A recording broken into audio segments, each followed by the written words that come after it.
guys. Thank you for tuning in to my very first YouTube video. I am doing this for the wig shop that I get my wigs through, which is Angels in Your Corner in Boise, Idaho. It's on State Street, closer to Garden City. They have an online store as well. Deanna and Darla are wonderful people. I have been getting wigs from them basically since they opened. And so it's kind of a lifelong kind of thing for me to be able to look normal, especially from a young age. When I lost my hair, lost my hair about 9. My twin started losing her hair about age 13, and my mom was closer to 19. So it's a passion for me to be able to help others so they can understand how to take care of these wigs. A lot of people that want to have high heat defiant wigs don't know how to take care of them. I will show you how. It is so easy. It took me a while to kind of figure out the little quirks to it, but it works great. I'll show you all the little tricks. So first thing you do is I'll show you, this is my wig that I've already washed and I've already conditioned. In the comments, you're going to see what you do with just shampooing. All you do is you just stick it in a basin, like a plastic basin or a sink, half full of warm water, not hot, not cold. Cold will not lift the oils that are on the hair, and hot is too hot. You won't be able to touch it. You won't be able to swirl it around and get the stuff off. So you're just going to put your wig into a sink full of warm water and a cap full. Yes, a cap full. This stuff goes a long way, okay? This is what I use. This is John Renault shampoo. I don't use a conditioner. I have a different conditioner. I'll show you. This is John Renault. It matches the style of wig that I have. I have a John Renault wig. It is a heat defiant, hand-tied, invisible front wig. And when you have an invisible front wig, it's got this little mesh thing. I'm not sure if you can see it. You're really not meant to, but you can see there's this little thing right there. And that's what lays down on your skin, not your scalp, but on your skin, right below your bang line. And that is one of the best wigs I've had since I started wearing them. They come in toppers, which is if you have just small patch loss, if you have just like the Winston Churchill, they have a wig that matches that too, that snaps behind the ears and underneath where the hair loss is, and it holds it down perfectly. It lays down beautifully. They have products like, I think it's called Stays Put or Doesn't Move or something like that, but it's a roller gel that you put across your, not your hairline, but on your skin, and then it will lay down that mesh piece there. It's not hard, it's pliable, it stretches. And I'll show you what you do if it starts to get a little rough on the edges, and how you take care of that. Okay, so once this is shampooed, all you do is you just put in the sink and you drizzle some shampoo over the top, to the tune of about a cap full, not that cap full because that's not very much, a cap like a medicine cup, okay? Like a medicine cup full of shampoo. That's all you're gonna need. If you have a wig that's shorter than this goes down to here. If you get a wig up to here, use half as much shampoo. You don't need that much. It's not a lather kind of thing on this. You will lose hair on your wig if you scrub it while it's warm in the water. I found this out the hard way. You usually lose it near the scalp and in the back.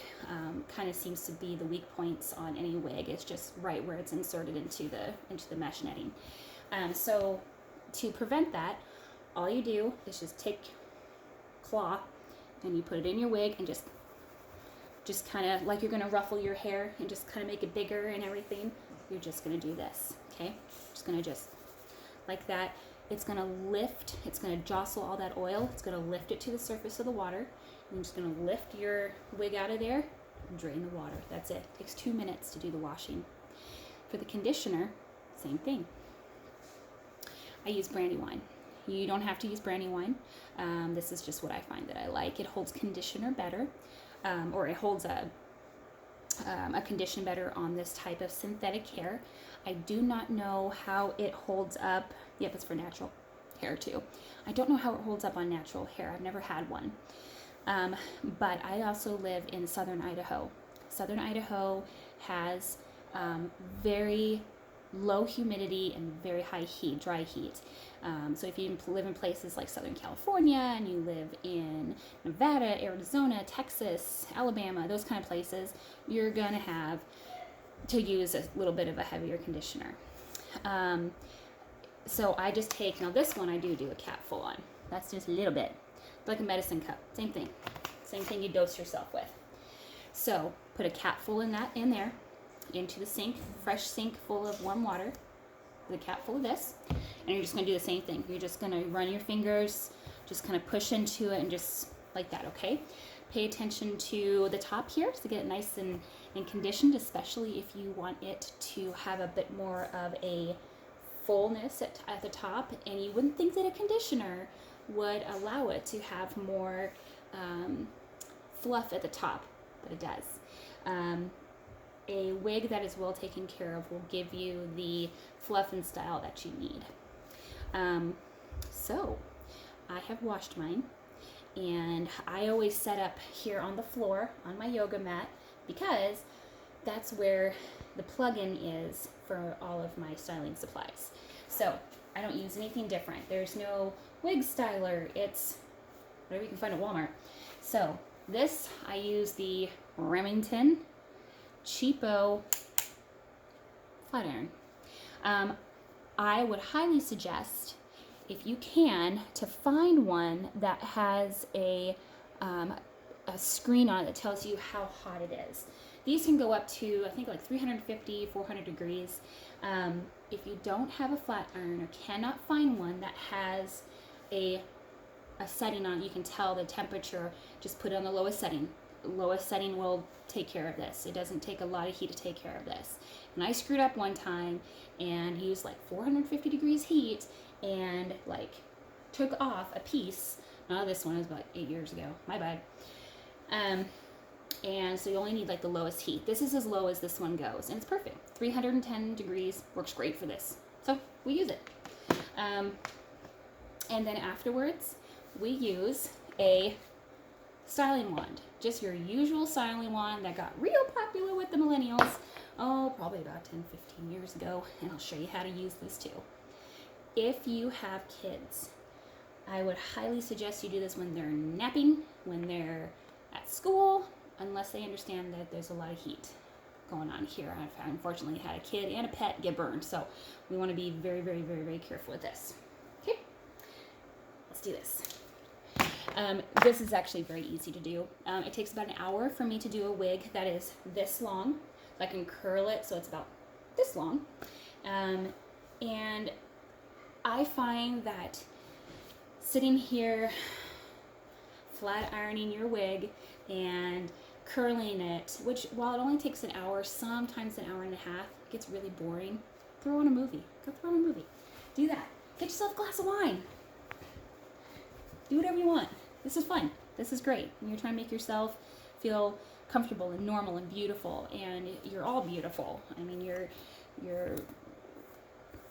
going through some hard times with hair loss. You're going through cancer. Bless you if you are. I have a friend that's going through it too, and she got herself a beautiful blonde wig. She had beautiful blonde hair, and now she has beautiful blonde hair again. So my wig, any wig that is curled, will come out of the warm water so curled, because that's what it's supposed to do. It's wonderful. It doesn't take long at all to get this done, okay? I'm going to show you how to do a few pieces, and then in my second video, I will show you how to do the styling and how to do beach waves and tight curls, and how to make it curl so that you have that nice cascading face framing loveliness that we all would love to have.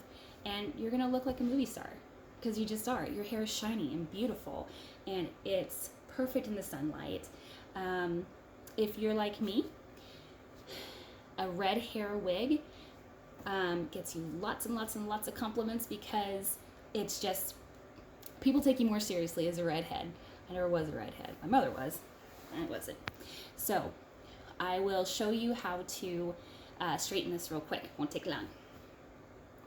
So you can start anywhere you want. Doesn't have to be from the front, doesn't have to be from the back. Whatever. I start from the front because it's right there. So here's the front of your wig. Okay, just lay it down. Just get a piece. It doesn't have to be a huge piece or a small piece. I just get something that's big enough like that.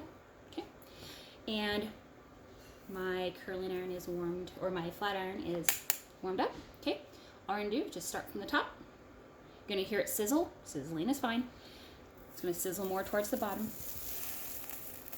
If you can hear that sizzling, you see the steam, that's fine too. You're not killing your wig, it's gonna be fine. So then I just comb it through and make sure I can't feel any kinks, and it's good. So then I go to my next piece right next to it, and I just comb it through. I got a bigger piece this time because I can. It's a little bit bigger. So get a bigger piece, and we're gonna start from the top. Hold your wig and pull it on down. Okay. Oh, I missed a piece. There we go. So then it's done. Cool. Then we're just gonna move on, okay? So you're gonna do this until you have no more kinks in your hair, until you can't see any more curl, until it's perfectly flat, okay? This process here takes about 10-15 minutes. Doesn't take long at all. So I'm gonna finish flat ironing my wig, and then I will be back to show you the curl section.